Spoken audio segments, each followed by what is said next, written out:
The concept of an individual being resurrected with supernatural abilities has resulted in the creation of many iconic horror villains. Suffice it to say, the classic supervillain has had a profound impact on the horror genre. For the majority of their existence, the superhero movie has been aimed at a multi-generational audience. Typically wholesome and upstanding characters, whether on missions of justice or peace, the majority were created to represent role models for impressionable youths. However, there were several created with a more alternative intention. Despite many holding a basic set of morals, since the 1980s, the anti-hero has become synonymous with dark cinema and produced some of the most beloved movies of the genre. So join me as I count down the top 10 dark superhero movies. For this list, I'll be looking at the very best alternate superhero movies, whether it be a horror movie format or aimed at a more mature audience. I'll also be overlooking manga and anime, as that's a list for another time. Joining me this week, may I welcome back Screaming Shark. Glad to be back on the show, Mike. I'm Mitch from Screaming Shark, and you know what? Let's just get right into it, shall we? I like superhero movies, but I love horror movies the most, but you combine the two together, and you got me really interested. Ready when you are, Mike. Number 10. Starting this list with the most definable horror movie, 2020's Brightburn was a surprise small hit. Sharing many parallels with the DC icon Superman, the movie follows a young boy who discovers he possesses otherworldly strengths and abilities. Twisting the tale, instead of being righteous, the boy is driven by angst and becomes drunk on power. Although receiving mixed reviews, mostly criticized for its parallels, the movie was able to find an audience within the horror community for its deviations and impressive gore. Directed by David Yarovesky and produced by James Gunn, best known for his work in the Marvel Cinematic Universe, Brightburn remains a polarizing picture, but still an appreciated dark picture. This is a weird experiment of a movie. Let's see what would happen if Superman was evil. I love the concept and idea alone, but I found the movie as a whole to be just okay. I think it would have been more interesting if the kid had a slower progression to the dark side, rather than just having him suddenly turn evil right at the start. Other than that, I actually got invested in the parents and what they had to go through with this naughty boy, and those kills. I think they're the most brutal, disturbing, and drawn out you're going to see in any of the movies on this list. The way that guy dies in the truck, oh boy, man, that image is going to be burned into my mind forever. But being a horror fan, that's great. Number 9. Back in the days when M. Night Shyamalan was considered a visionary director, one of the main movies to gain mass attention was 2002's Unbreakable. The story of an unassuming man who begins to believe not only that superheroes exist, but also he may be one himself.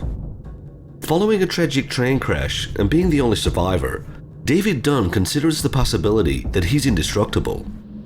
Enforced by the eccentric comic book aficionado Elijah Price, he tests the theory of his potentially immortal nature.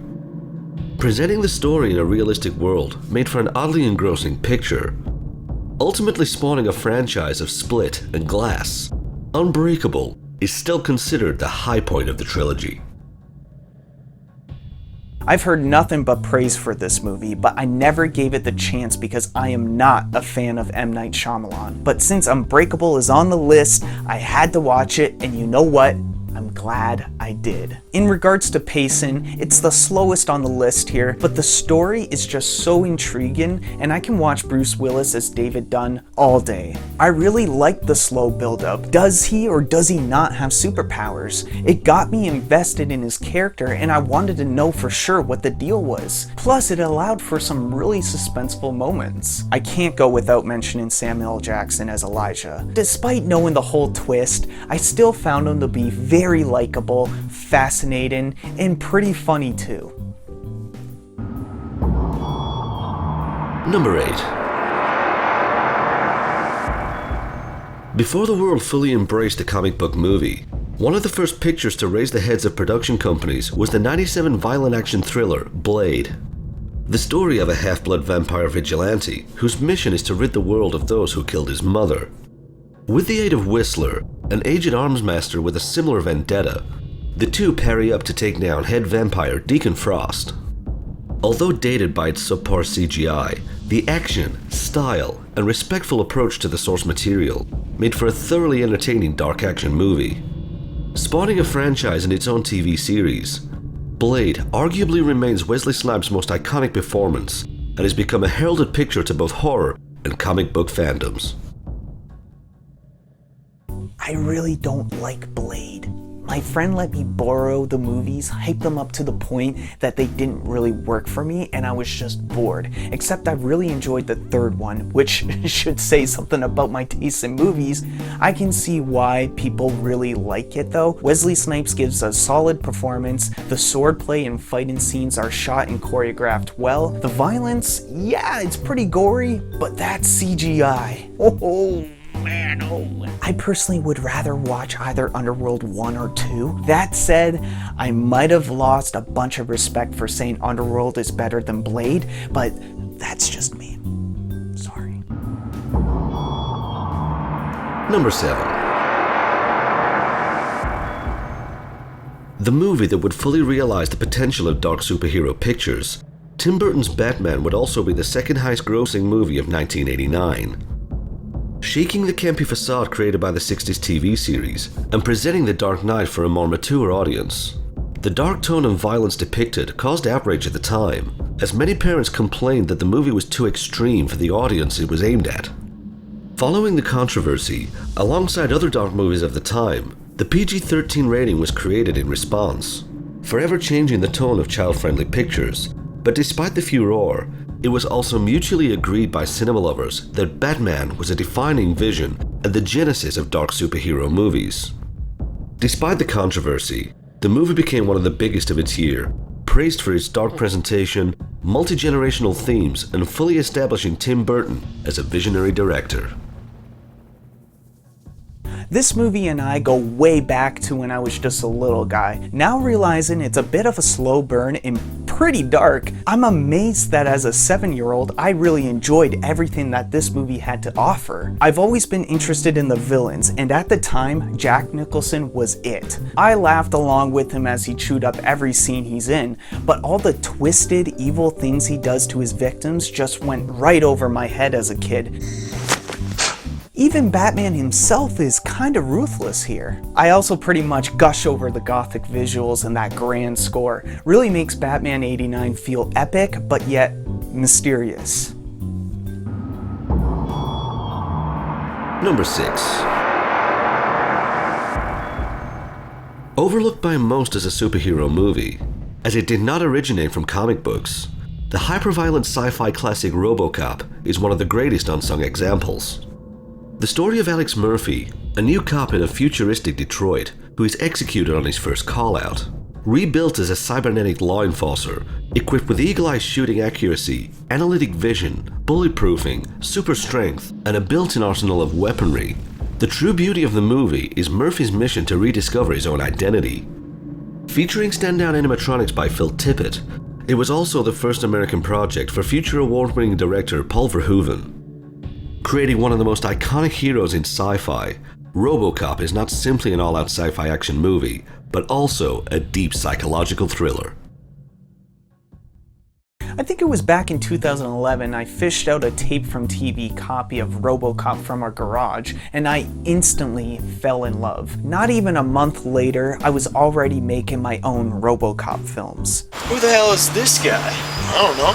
I never considered it to be a superhero movie, but it definitely plays out like a dark comic book with its story, horrific violence, and comic-like cinematography. RoboCop / Alex Murphy is a much more complex character than you would initially think based on the title and poster, but there's more to him than just Robot Man shoot bad guys, which he still does that in the movie, and it's one of the best parts of it. You want to see him deliver justice to the ones who killed him, and he doesn't disappoint. Just mwah, RoboCop. What a thrill. Number 5. Although lacking the traditional superpowers, the character of V for Vendetta, is a very different kind of superhero. Inspired by the failed exploits of Guy Fawkes, a British extremist who threatened to destroy the House of Lords in the late 1800s, the movie contemplates the legend in a mirrored modern setting. Ultimately intending to destroy the government, the true story is to be found in his ambiguous attempt to be understood by Evie, his accidental captive, and her journey from blind civilian to an enlightened freedom fighter. Released in 2005, V for Vendetta would showcase outstanding action choreography, an excellent satire on government, and would secretly serve as a British seasonal picture. I remember my sister watching this movie all the time. She says it's her favorite movie. I always thought it was going to be long, somewhat boring, and blah blah blah. This movie surprised me the most because, like my sister, I loved V for Vendetta. The character of V is definitely a huge component in making this movie entertaining and interesting. He's mysterious, dangerous, but he's maybe the most likable anti-hero on this list because of his viewpoints on the government and solely his charm. He pretty much tortures our main character in order to make her realize her own strength, but then he'll whip her up a delicious breakfast. It has something to say, and it says it well without being too pandering, and it's actually entertaining. Plus, it's pretty violent, and I dig that. Number 4. From one of the most beloved graphic novels of the 1980s comes the cinematic adaptation of Alan Moore's Watchmen. Originally hoping for a release in 1986, the movie would take over 20 years to finally see the big screen. Released in 2009 and written for screen by David Hayter, best known as Solid Snake of the Metal Gear franchise, the movie was immediately praised by fans for its mostly respectful translation. Featuring a career-defining performance by Jackie Earle Haley as Rorschach, the movie tells the story of discovering the murderer of a former hero. In a world where heroes are considered criminal nuance, a former team reband to discover the sinister plot that one of their own intends to kill millions of innocent lives. Never shying away from any of the graphic violence and delivering one of the most original stories, Watchmen remains one of the most respected pictures in the comic book universe. I never gave Watchmen the chance it deserved back when it first came out. All I ever heard was, "This ain't Batman." Hearing that, I was like, no thank you. I eventually came around and I watched it, and I just thought it was okay. I watched it again, the director's cut this time, and I really got into it, despite already knowing all the twists and turns. My favorite is Rorschach and how unapologetic he is towards scum. This movie really holds up a mirror and shows us just how shitty we are as a human race. I love the scene when he recalls the child murderer and marking him as his first kill, and ooh, is it gruesome. Definitely the best meat cleaver kill I have ever seen. Oh, this ain't Batman. Yeah, no shit, this ain't Batman. Number 3. Perhaps the best response to an industry that was finally realizing the potential of violence. Following the success of Deadpool, Wolverine would finally be fully unleashed in the brutally visceral picture Logan. Intended to be the final outing for Hugh Jackman, the movie sees an aged and failing mutant who discovers he's been cloned in the shape of an illegitimate daughter, tasking himself as her protector from a second clone, an exact replica of his younger self. Earning mass attention from critics and fans alike for presenting the character in his most honest and respectable envisioning, Logan stands tall as the greatest picture in the entire X-Men cinematic universe. Now here's a solo Wolverine movie that finally did Wolverine right and didn't do him dirty like the previous two. It proved that an X-Men movie can be much more than a bunch of tight-wearing mutants fighting each other, but can tell a very emotional story. That's also filled with a lot of cussing and a lot of blood. I remember hearing about all the violence, and when I watched it for myself, I was taken back because it lived up to the hype. And it's not just there to be cool though, but to represent where Logan is emotionally. Fed up, growing old, and slowly dying. Truly the first time when I actually cared and feared for him since he's no longer invincible. There's one scene in particular involving Professor X, which I won't spoil, but that scene, oh, it's shocking. Number 2. The second installment of the Christopher Nolan trilogy, The Dark Knight sees the Caped Crusader against what many believe to be the greatest interpretation of the Joker. Representing the character's purest form of anarchy, the movie fully explored the extent of the Joker's capabilities, presenting him as his only drive being that of pure chaos. Featuring some of the most impressive action set pieces ever set to screen, the movie would sadly be the penultimate performance of Heath Ledger, earning him a posthumous Academy Award. Also featuring the easily overlooked Two-Face, also played to key perfection by Aaron Eckhart, The Dark Knight is recognized as the greatest cinematic interpretation of the Caped Crusader to date.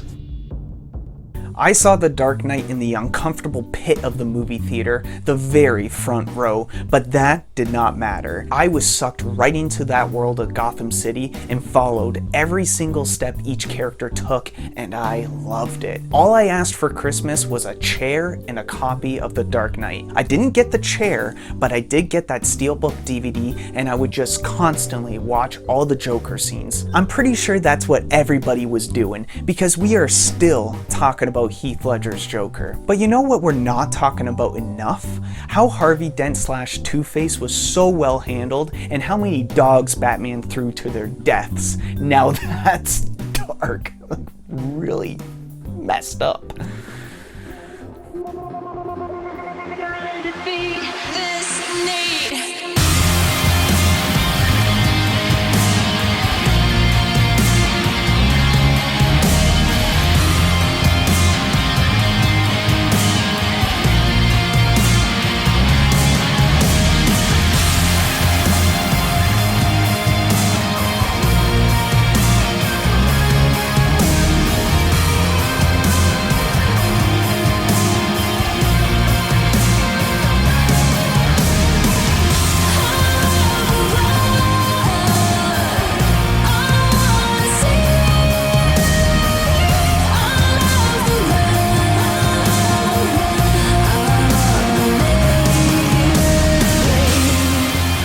If you enjoyed Demena Top 10s, show your appreciation by hitting the thumbs up button, and be sure to subscribe to keep up with the channel.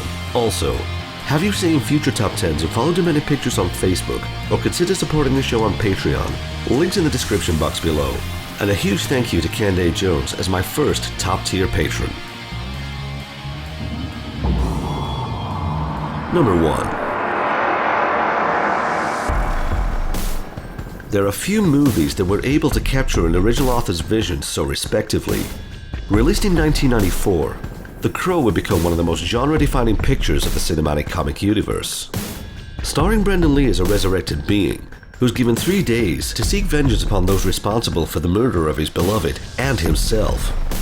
Overseen by the actual author, the movie would not only affirm that comic book pictures were not simply a genre for young audiences, but also for adults. Popularizing the gothic subculture of the 1990s, the movie would also affirm Lee's character Eric Draven as a pop culture icon, and also bring dark and new wave music into the forefront of album sales.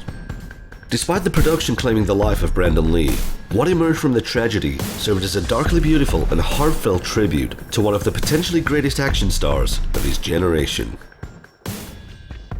I've heard about The Crow countless times, especially when it comes to what tragically happened to Brandon Lee during the production, but I never took people's recommendations to watch it until now, and I have to say, it's pretty good. It wasn't what I was exactly expecting, which in my mind was Blade with a lot more brooding around to heavy rock and roll, shot in an art house kind of way. What you actually get is a simple revenge plot that jumps right into the meat of things, which at first is a little jarring, but as the movie moves along, you learn what happened to Eric, and you just want to see the people responsible to suffer just as much as he did, if not more. I also had no idea that the character was going to be so charismatic and charming. Yeah, I felt for him, but I surprisingly laughed along with him in the more upbeat moments that I didn't see coming at all. So if you're in the mood for a dark comic book movie, I would definitely recommend checking out The Crow.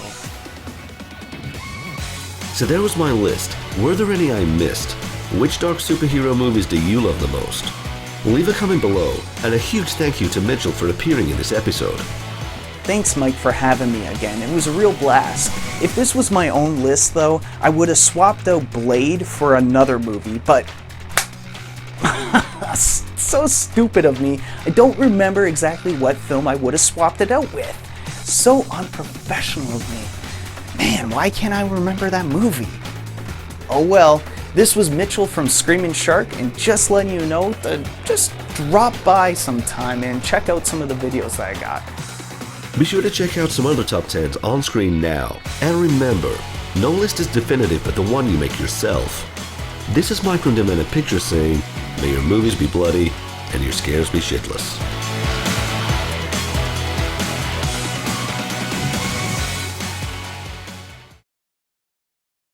Chicka Chicka.